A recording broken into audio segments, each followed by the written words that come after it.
Hey guys, it's your boy Isaac. I hope you guys enjoyed the last video that I posted about the iPhone 9 release and how that's going to be super beneficial for the cellular repair industry with service and repair. If you haven't checked that video out, I'm going to link it right here. Go ahead and just glance at it, take a look.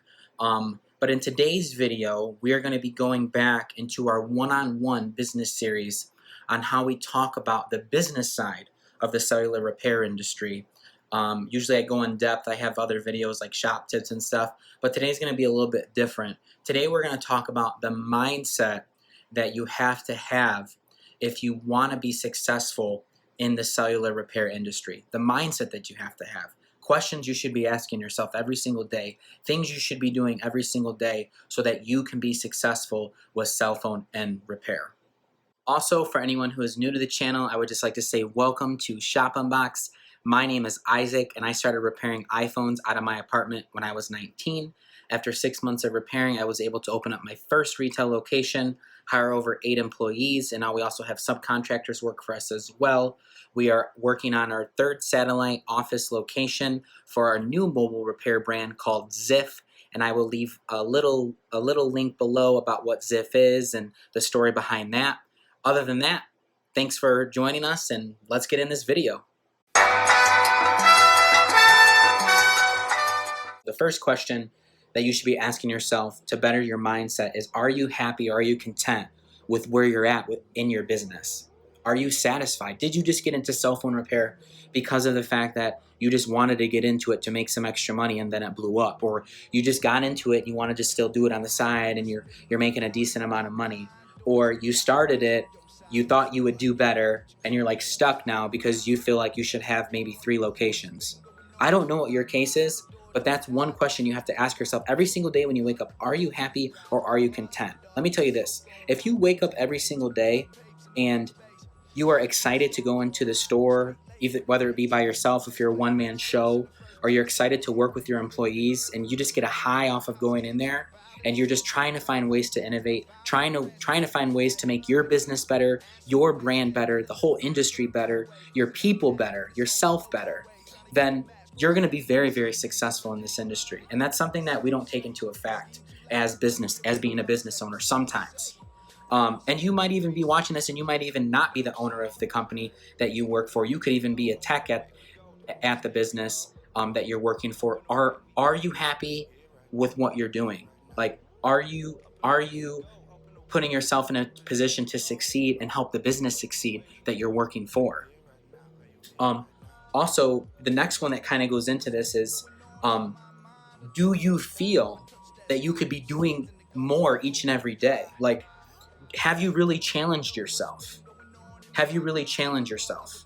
Have you really pushed yourself to the limit that you can push yourself? And what do I mean by that? Let's say, for example, if you have a shop and your turnaround is horrible and you're trying to find techs that can really help you in your shop, and you're like, man, like, we've already fired like this many people and this or that, which I struggle with that. Everybody struggles with that.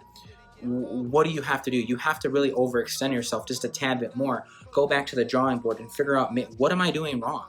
Is it me? Is it the processes that we have? Is it the way I'm treating my people? Am I not looking for the right people? Am I not really doing my research, trying to find the best people that I can find, offering the best incentives that I can offer? Things like that. And here's another example, something even more simpler is that. Let's say you're a one-man show and you're not getting a lot of business and you're like, you know what? I don't know what it is. Are you pushing yourself to limit? Have you tried every single advertising platform that is there available to you that you could try? You might have tried Instagram, but then you might have not tried Facebook and you're over here complaining. Or you might have tried Snapchat and you didn't try Instagram or Facebook.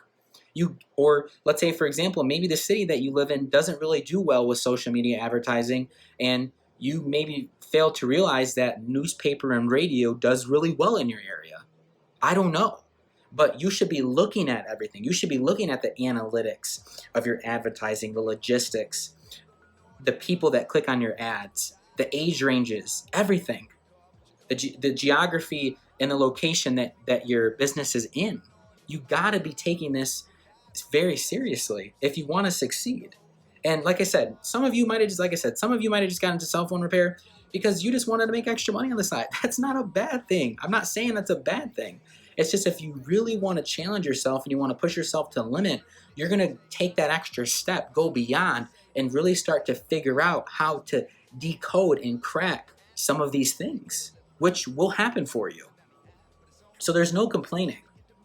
And this next one is super important.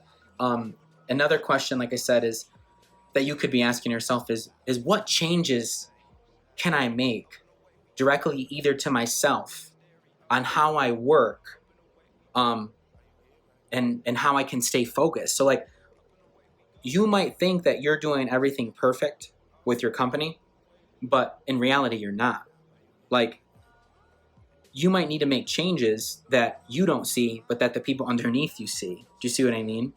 And it's okay to fail. It's okay if you fail to realize, if you snap out of it, right, that you maybe have not been running your business how it should have been ran in the first place. You might have people helping you out that are partners or that are employees underneath it. They're like, hey, I feel like, we could do this better, or we could do this better. You gotta listen to those people.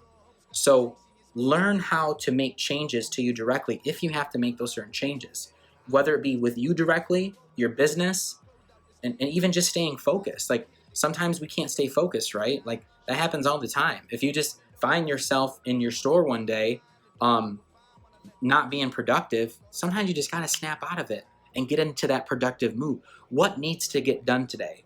When I look around the shop, what can I do to help make this business better for tomorrow? So that's another thing. And that has helped me out a ton. The last one that I want to talk to you about is, have you set goals for yourself, your business? And if so, where are you at with achieving those goals? So, for example, when I first started this company, I had a goal that we would have already been working on our mobile repair brand and expanding that on like year 4 or 5. And I'm right where I need to be. Yes, I'm a little bit behind with some of the processes that is going to have to take place, with some of the training that has to take place. But other than that, I'm on time, I'm on schedule with some of those things. So if I were you, and if you have set goals and you're very behind on those goals, it's okay to go back to the drawing board. Go back, figure out, I have goals and I'm a little bit behind. How can I play catch up now? And how can I rally my team together so we can achieve these goals together for the brand, for the business, and for each other? All right, so I hope you guys found this video super helpful. If you did, please give this video a big thumbs up. And like I said, if you're new, don't forget to subscribe. Also, stay tuned. The next video I'm going to be posting is going to be another one-on-one business, as I go into depth about how to get more reviews on Google and Facebook, certain incentives you can offer to your customers, and how to lock them down on giving you a review right before they leave your doors so you can build up your reviews. As most of you may know, with Google Ads now, I don't think Facebook is doing this, but with Google Ads, they are now making it to where there's going to be a more organic reach with repair companies, like third-party repair companies. With the Google Ads and stuff, when you pay, you're very limited to what you can do now.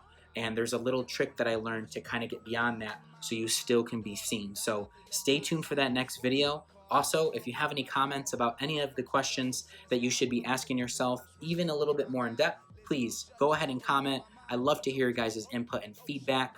Other than that, thanks for watching, and I'll see you guys in the next video. Peace.